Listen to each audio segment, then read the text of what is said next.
This is To See Each Other, where we explore how people are fighting for the future of rural America and how writing it off hurts us all. I'm George Gale. I'm a longtime community organizer and lifelong Midwesterner. And in this season of To See Each Other, we're heading to one of my favorite places, Wisconsin, to get to know a group of small-town senior citizens fighting for the dignity of the elderly and a better future for us all. So I'm a Midwestern guy through and through. Grew up in Southern Indiana and started organizing there before moving to Chicago in my 20s. But Wisconsin has grown to hold a big chunk of my heart. Wisconsin's a land of natural beauty. You've got big, tall pines, Great Lakes, and open skies, and you got some human beauty too, beer, brats, and cheese. My whole family's come to love Wisconsin, especially the supper clubs. A Wisconsin tradition, supper clubs were originally taverns and dance halls. You can go there today and get fried fish and potato pancakes or roasted chicken, Salisbury steak, relish trays, and definitely a classic old-fashioned. And that communal energy, that sense of gathering for food and community, it also extends to how it cares for people. Wisconsin, alongside the rest of the upper Midwest, has a long history of publicly owned hospitals and nursing homes. And the region has a history of shared healthcare. But like the rest of America, healthcare is generally great for the haves and not so great for the have-nots. Wisconsin is also a swing state, but it hasn't always been. For 28 straight years, the Democratic nominee for president won Wisconsin, until 2016, when Donald Trump surprised the country and broke through the Midwestern blue wall. There's a good chance that whoever wins Wisconsin in November will win the presidency. Wisconsin is home to one of the most inspiring organizing fights in the country. The fight to protect beloved county-owned nursing homes from being privatized by conservative county boards of supervisors and sold off to private companies.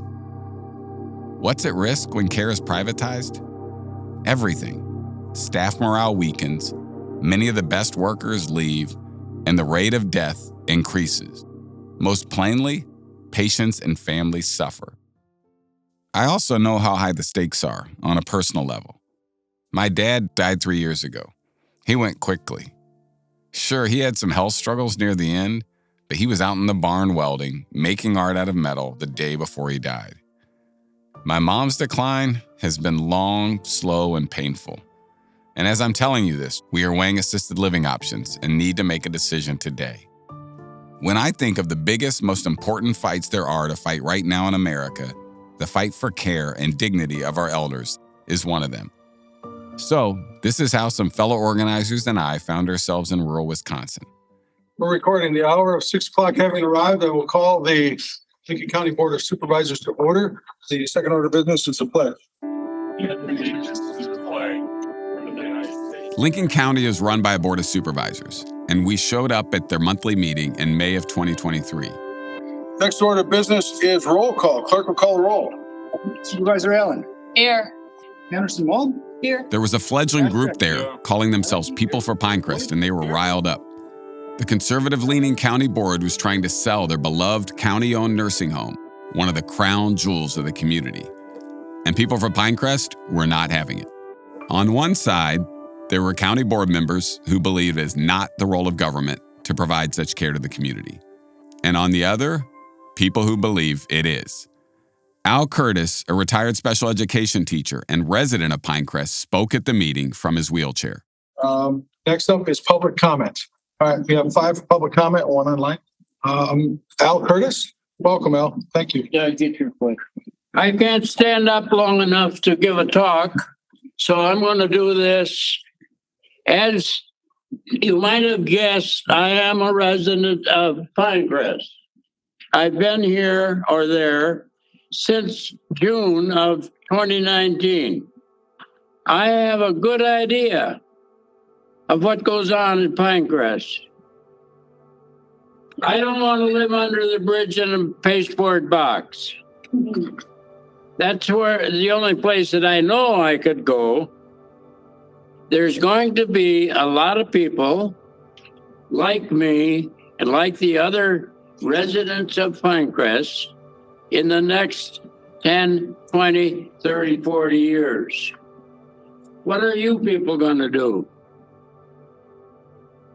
What about your parents, grandparents if they're still living, neighbors, friends, relatives, and the other people, many of them much worse than I am? We who are residents will have very few choices. You folks all have a choice. You were elected to your chair that you have here with the knowledge that you would make the correct decision. I assume that you will, whether it's in favor of me and all the rest of us, in whatever manner is needed. May the good Lord bless and keep you. Thank you. You might think that for folks like Al Curtis, that a public nursing home is a last resort, that it's a step up from a pasteboard box. But not Pine Crest, which is rated as a 5-star nursing facility. As Jim Korducky, who has worked in nursing homes across Wisconsin for 3 decades, said at that same meeting, Pine Crest is special. I've worked in nursing facilities now going on 30 years, from the Milwaukee area to Wisconsin Rapids, Stevens Point, Wausau, Merrill, Wittenberg, Tomahawk. I've seen a lot of nursing homes. I've seen very, very few that can compare quality-wise to Pine Crest. And I've seen none that have the absolute community family feel that we have at Pine Crest. A lot of that has to do with county ownership and that our employees are generally invested and have been here so long, many years. And most of the residents are also Lincoln County residents. We're county residents for the vast majority of the staff. Should we privatize the home, trust me, care will go down. We're looking strictly at a profit motive. Profit motives with nursing care for elderly, disabled folks is a real tough game in the nursing business. And ultimately, quality suffers. Let's think long and hard before we make a decision to privatize. Thank you for your time. Think about these residents. Think about these employees. The threat of privatization is real. Dora Gorski, whose husband Ken Purdy lived at Pine Crest, knows what can happen when care goes from the public sector to the private, and it is ugly. I wanted to put a word of caution into all the members of the county board because I want you to be aware of what can happen if the nursing home, Pine Crest Nursing Home, is privatized. In December of 2019, Kennedy Nursing Home, which was a private nursing home, all of a sudden decided it was going bankrupt. In 1 week, it closed. The employees didn't even know that it was going to be closed, much less the residents. They had 28 residents that they had to find homes for, and many of them were Medicare patients and Medicaid. And they get very little funding. It's very hard to find places for Medicaid people. And what happened is that they got dispersed wherever they could find room, and many times the families had no idea where these people were placed. It's a very sad situation. And the thing that we can do here is make sure that the county nursing home continues to operate so that we can support the residents and make sure that this doesn't happen to our families in this county. Please really consider what's going to happen with the individual human beings that you're working with. We'll share much more about Pine Crest later, But first, I want to share with you some stories about Lincoln County, where Merrill is the county seat, from a few of the people who know it best. I'm Judy Waller, and I've lived here for 78 years, born and raised in Lincoln County. And I don't know, I just like it in Lincoln County.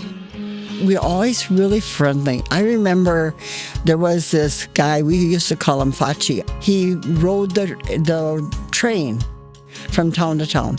And so he'd ride the train up to Merrill, and then he'd want to go someplace, and my dad would ask him, where he wants to go. So my dad would take him to the next train stop or wherever he wanted to go, and my mother would always have a loaf of bread for him, and they sent him with food and stuff. It was that kind of an atmosphere, like, whatever we had, we shared. It didn't matter. It stretched, and neighbors helped each other. If anybody got sick, everybody went there to do whatever the farm work was. Everybody did it. That was just the way we did things. It was just like everybody was family. We were poor, but we didn't know we were poor. We didn't know we were poor. My name is Marge Brogenbuck. I grew up in Lincoln County. I grew up on a dairy farm west of Merrill. My mom and dad were farmers. My dad purchased the farm from my grandma after my grandpa passed. There was no better way to grow up than a family farm. My kids worked on the farm. They helped grandma and grandpa in the summertime, got their driving skills on the tractor, learned how to work hard. Things had to be done. You make hay when the sun shines. Don't care if it's 90 degrees or if it's 60 degrees. You make hay when the sun shines. Merrill was quite bustling when I was little, when I was growing up, because Merrill was a farming community. We had maybe 3 or 4 grocery stores at the time. The downtown, we had a fabric shop. We had several shoe stores. We had several hardware stores. Implement dealers was big. We had 2 huge ones, or good-sized ones. And as the small dairy farms started getting squeezed out, slowly all that receded. And I'm sorry, you can't blame it on Walmart. It was the way things were going. The family farms went out, and it took a toll on Merrill. When I tell people about this fight, the first thing they say is, aren't nursing homes just bad? Sure, some of them are. Some of them are horrible. But what I've learned in this fight is the public ones, the ones owned by the county, and therefore owned by the community, are beloved institutions. For example, Pine Crest itself is a 5-star facility, providing the highest level of care. When a nursing home is acquired by private equity, deaths among residents tend to increase by an average of 10%. Medicare and Medicaid fraud also run rampant. In Nebraska, for example, Skyline Healthcare is alleged to have defrauded Nebraska's Medicaid program of nearly $60 million and skipped out on taxes in New Jersey to the tune of more than $29 million. Some private nursing homes staff up so minimally that patients regularly die from literally rotting in their own filth. Or in the case of one resident in 2022, attempting to escape his misery by climbing out of a 3rd-story window. Of course, those are the nightmare scenarios. There's a whole lot of myths and stereotypes about nursing homes, some of it by design. We don't like to talk about the realities of aging in this country, much less what it means to age without wealth and lots of family resources to keep us afloat. We are living longer and longer, and we're not all that well equipped for what that means and how we care for each other. I think for most of us, nursing homes and other types of elder care facilities are things we simply don't want to think about. But the truth is, we're lucky if we get to age. And we're even more lucky if we get to be in a place like Pine Crest. Here's Linda Dorr, who grew up in Lincoln County and has lived there for all of her 72 years. My son used to drive by there with his son when he was little and says, "That's Grandma's next home." I thought, yeah, I guess so. I mean, that's just our cycle. You're born, you play, you have fun, and you end up someone taking care of you. So You know, it takes a special person to work in a nursing home, a hospital, or wherever. I could never do it, so I'm very thankful for the people that do. I'm amazed at the activities group there and what they all do with those residents. Holy man, they're outside playing catch with water balloons. And, you know, I couldn't even imagine my grandma at 80-some years old playing catch with a water balloon, but they do. They bring chickens in and rabbits and what else did they do? Oh, some groups will come in and cook for them. They do so much. And the girls that are in the head of it, which one is my cousin? They just do such a wonderful job, and they're just so good with the people. Don Dumphy, a retired Lincoln County prosecutor, says the difference between Pine Crest and other facilities is obvious immediately. I've been in other nursing homes, and the instant you walk in the front door, you can smell urine. It just permeates everything. Not at Pine Crest. My friend Ken Purdy was in the nursing home, I'd say for about 6 months before he died. I went to visit him quite frequently, and it always seemed like he was being well taken care of. The staff was very attentive. The room was always clean. His meals were always on time. And I also talked to a person that worked for one of the local funeral homes for decades. And he said that when he would go to pick somebody up at Pine Crest, never saw a bed sore. He said other nursing homes where he'd go to pick up people, it wasn't like that. People in the community deserve to be treated with dignity and respect and have visits. And that's one of the main benefits, I think, of Pine Crest. If you live in Merrill, or even if you live in Tomahawk, which is only 20 miles away, you can have frequent visits with your relatives in Pine Crest. Both of Marge Rogenbuck's parents spent time at Pine Crest at the end of their lives, and it was a salve during incredibly difficult times. In 2015, Mom was diagnosed with COPD. In 2016, she was put in hospice with stage 4 COPD. So I came home with her to help. During that 3 weeks, I realized how bad my dad's dementia had become. And I had to go back to work. So my brother and I were in a panic as to what to do. Mom wasn't healthy enough to make sure that Dad didn't do something that he shouldn't do. So we're like, we can't leave them home alone. Pine Crest was the only facility in Lincoln County that accepted Medicaid, which Mom and Dad needed because they did not have the funds to pay for it. Mom and Dad both went to Pine Crest Nursing Home, and we all had tears because it, kind of finality. Mom passed away on February 19th. Had it not been for Pine Crest being there, I would not have been able to be at Mom's side when she passed within a few minutes. Dad proceeded to live in Pine Crest until January 24th of 2024. During that time, got to know a lot of the aides.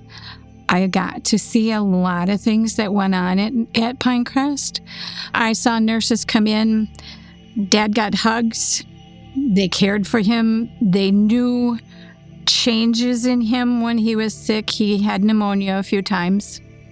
He had influenza A, which we would have never caught. And they nursed him through that. They got him through that. They played music for him. We had CDs for him. And then finally I got him an Echo Spot, which was fantastic because they knew to turn it on and to turn it on either polkas or old country for him to make him happy and satisfy him through the day. They knew what he liked to eat. They knew he preferred mashed potatoes and gravy compared to most any noodle thing that they had. most of all, they loved him almost as much as we did. And the day that Dad died, we had more hugs and sympathy from the people that worked there, that came in and gave us their sympathies. We would have been lost. We would have truly been up a creek without Pine Crest being there when we needed them. And I'm sure we're not alone. Marge is right. They are not alone, not by a long shot. America is in an elder care crisis. We are in the midst of a massive increase in older adults. By 2025, the 65 and over population will be 86 million people, up 50% from 2023. And even though all of this is coming, it has been hard to plan for and hard to navigate. Many of us assume that Medicare, which kicks in at 65, will cover everything. But Medicare doesn't cover long-term daily care, whether at home or in a nursing home. That means you might be paying more than $100,000 a year out of pocket for a private nursing home room. Some families have spent down their entire savings to $2,000 or less so they can qualify for Medicaid, which provides health care, including home health care, for more than 80 million low-income Americans. And for the family caregivers, it's not any easier. Of those caring for a loved one, 28% have stopped saving, 23% have taken on more debt, and 11% can't even cover food and housing for themselves. Dr. Lori Wolf, a Lincoln County resident, is a neurological rehabilitation specialist and practiced medicine for more than 30 years in the region. She's had family in Pine Crest and shared with us her perspective as someone who has witnessed and experienced the crisis of aging in America as a doctor, a family member, and an individual. You know, aging is not for sissies. It is a unique experience unto itself. I think the ability to appreciate wisdom in spite of the infirmities of aging is crucial to a society and is actually a bit of a dinner table ethic. I think we need to get back to basics, appreciating what our elderly can bring to our lives. I think America has a hard time fulfilling obligations of family care. Our governmental structure does not afford the ability to sustain families economically when suddenly they are faced with crises. Families are just torn in so many directions. You have parents who have medical issues that require intervention. They may have functional needs in terms of their activities of daily living, and yet the working offspring need to have their own commitment to their jobs and their families.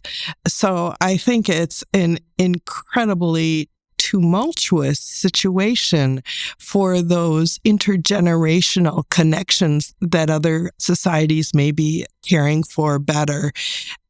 We as a nation are so strict on leave. We don't have economic reimbursement for those things. We don't value nursing home care. And, you know, basically, if you don't have long-term insurance, your resources that you thought were going to go to your subsequent generations will go to supporting your life in a nursing home until your medical assistance kicks in. So we have so many areas of what I look to be economic deficits for people when they're thrown into this tumultuous decision of, okay, what do we do now? Because mom and dad may not be safe at home, or they can't manage medically, or, you know, whatever the infirmity might be, the medical system is incredibly complex. I think we as a society need to reassess our own priorities as it relates to how are we taking care of our fellow man and women. The complexity can be terrifying and compounds the other issues at play: financial stability, emotional stability, isolation, and sometimes simply survival. In talking to families in Wisconsin, not just in Merrill, people describe living in fear of aging and what that will mean for them and their families. Fear of running out of money. Fear that there would be no one to take care of them. Fear that with a steady population loss, there would come a day when spray painted on the vacant courthouse would be the words, "Last one out, turn off the lights," and they would be the last one. 42 Wisconsin nursing homes have shuttered since 2016. What happens when it's yours? Even if you never intend to end up at that local nursing home, it's sure nice knowing it's there. What if that's gone too? In Wisconsin, the population of folks 65 years and older is expected to grow by 1.5 million by 2040, doubling from 750,000 in 2010. Over the same period, the population of people over the age of 85 in Wisconsin is expected to grow by 140%. And they deserve dignity and care. As Judy Waller, a lifelong Lincoln County resident and fighter for Pine Crest, told us, Pine Crest is not just county-owned, it belongs to the people. I feel that my taxes were taken and they were supposed to be going to a place that I was going to be able to retire in if I had to. And so I feel that I have ownership there. And when I see my neighbors that do not have anyone to take care of them, I know that that's what we need. We need to have a place for everybody to be able to go and live the last years of their life and to be comfortable and safe. It's just, that's what it means to me, is that I just feel so much ownership over Pine Crest because of that. So yeah, that's why I'm in it for the long haul. So, what do we do to care for our aging population? And who are we as a culture if we don't? Well, I'll tell you what I learned sitting on that floor of that packed county board meeting in Lincoln County a little more than a year ago today. The old folks, the people for Pine Crest, they're not going out without a fight. Pastor Mike Southcombe, the pastor of St. Stephen's United Church of Christ in Merrill, has been part of People for Pine Crest since day one. St. Stephen's has become a home for much of the organizing, and if you think Pastor Mike has a hands-off approach to his community, think again. When the thing about Pine Crest started coming up in letters to the editor in the paper, and I was familiar with Pine Crest. I do a monthly service over there, a worship service, provide communion for folks. There's usually about 18, 19, 20 of the residents gather, and we sing a few hymns, we do a little bit of service. So I was familiar with Pine Crest. I was familiar with some of the staff, the employees there, and I started to see these rumblings about selling it, and it didn't make a lot of sense to me. We're not a church that tells people, oh, you should pray about this. No, we say we should pray about this, now let's figure out what we can do about it too. We claim to be the body of Christ. So we are the mechanism through which Christ answers prayers in the world today. If we don't do it, everybody praying for Pine Crest, it's not going to get done. So somebody has to be the voice. The purpose of the church is to comfort the afflicted and afflict the comfortable. And if you're comfortable with ignoring the plight of the vulnerable elderly, then you need to be afflicted. You need to be afflicted. Judy and Pastor Mike and all the people for Pine Crest aren't just fighting for themselves, they're fighting for everyone who comes after. Al Curtis, who was the first person to sound the alarm about the potential sale of Pine Crest, who gave the county board hell from his wheelchair, he died a few months later. He was in the fight until the end. I've been able to bear witness to people fighting with their last breath for the care and dignity they deserve. To say it's inspiring is inadequate. Next week on To See Each Other, we'll learn how the fight to save Pine Crest came to be, and how a group of county board members even got started on the path to selling and privatizing one of the community's greatest assets. Follow To See Each Other wherever you listen to podcasts and share it with all your people. Visit toseeachother.org to learn more about this fight. To See Each Other is a project of Edition and the Mashup Americans. It is executive produced by Amy S. Choi and Rebecca Lair of the Mashup Americans and George Gale of Edition. Senior editor is Sarah Pellegrini. Story consultant is Jeff Seelbach. Lead researcher is Melissa Lowe. Production managers are Shelby Sandlin and Andy Harris. Sound designer is Pedro Rafael Rosado. Original music composed by the Brothers Tang. Special thanks to Jen Cadillo and Mike McMahon of Edition.